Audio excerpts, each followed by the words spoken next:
Diskriminasyon. Ito ay masamang ugali ng tao na nagdulot na hindi pantay-pantay na pagtrato. Ito din ay isang isyu na hanggang ngayon hindi pa rin natutuldukan.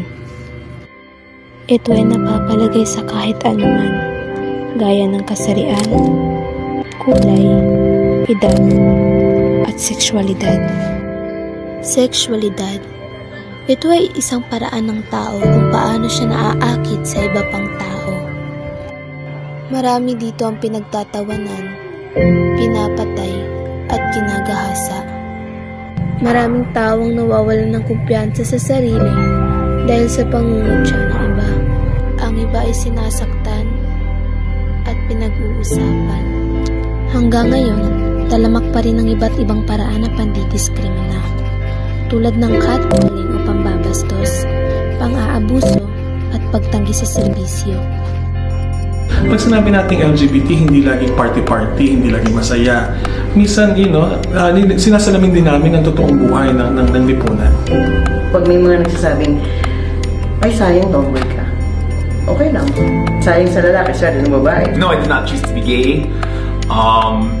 I just was born this way. So I think it's really important, not just for LGBT people, but also straight people as well, to really just understand who they are and how they express it. Homosexuality should be accepted by the society. Pero sa panahon ngayon, ang dami pa ring pinapatay, pinagtatawanan at ginagahasa. Hanggang kailan ba matatapos ang pangungutya at pandidiskrimina? Hanggang kailan ba magtatago, matatakot ang mga tao na ipaglaban ang kanilang sariling karapatan? Ano ba ang kailangan upang inyong maintindihan na ang lahat ng nilikha ay pantay-pantay?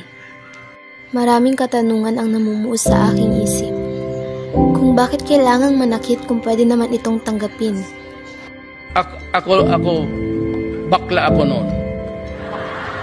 Sinong bakla dito? Yan, walang yan. Sino ba? Nag-admita na nga ako eh. Bakla man ako noon. Mabuhay ang bakla ng Pilipinas! To protect our LGBTQ citizens. Dito pang babae. Alam mo, the emotional setup of a woman and a man is totally different. Walang ibang oras kundi ngayon, at walang ibang mag-uumpisa kundi tayo. Itigil na ang pang-aabuso at pagpatay.